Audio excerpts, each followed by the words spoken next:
लक्ष्मी बांचाल और आप देख रहे हैं खबर 24 न्यूज। आज 21 जून है। पूरी दुनिया अंतर्राष्ट्रीय योग दिवस मना रही है। भारत से लेकर अमेरिका तक, हिमालय की वादियों से लेकर समुद्र किनारे तक करोड़ों लोग आज योग कर रहे हैं।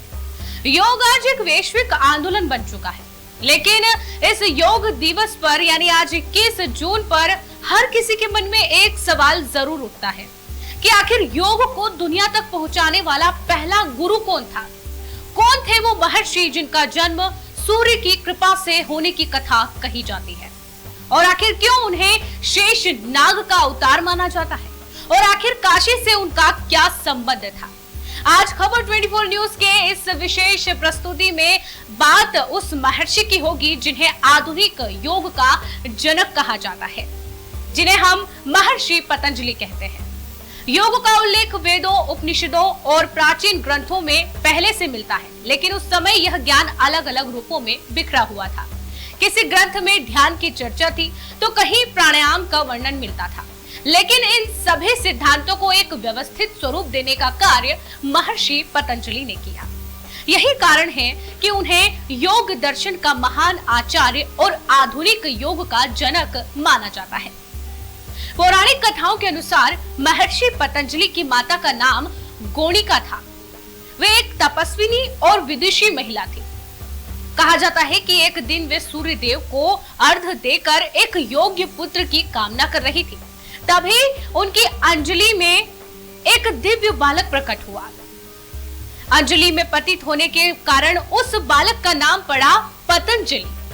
हालांकि यह कथा धार्मिक मान्यताओं और पौराणिक परंपराओं पर आधारित है, लेकिन भारतीय संस्कृति में इसका विशेष महत्व माना जाता है। महर्षि पतंजलि के स्वरूप को लेकर भी अनेक मान्यताएं प्रचलित हैं।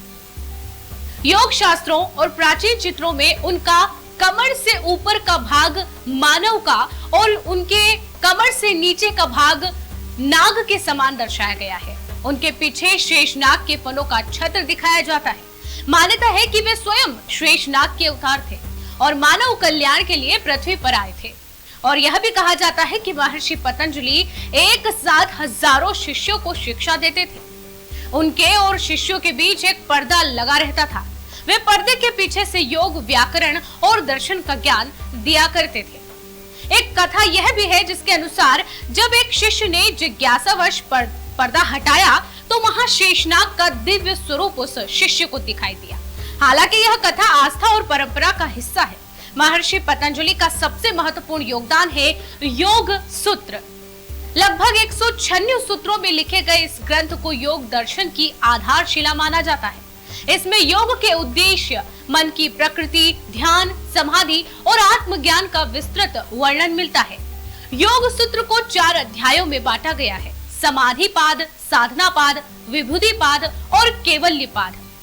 हजारों वर्ष बाद भी यह ग्रंथ योग के विद्यार्थियों और विद्वानों के लिए मार्गदर्शक बना हुआ है। महर्षि पतंजलि ने अष्टांग योग का सिद्धांत भी दिया। इसमें यम, नियम, आसन, प्राणायाम, प्रत्याहार, धारणा, ध्यान और समाधि को शामिल किया गया। यम और नियम जीवन के नैतिक सिद्धांत है।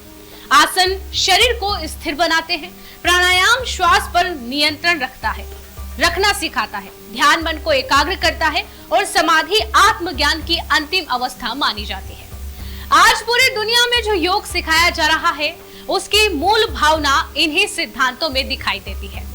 महर्षि पतंजलि को केवल योगाचार्य ही नहीं बल्कि महान व्याकरणाचार्य और आयुर्वेदाचार्य भी माना जाता है। संस्कृत व्याकरण के क्षेत्र में उनका महाभाष्य अत्यंत महत्वपूर्ण माना जाता है।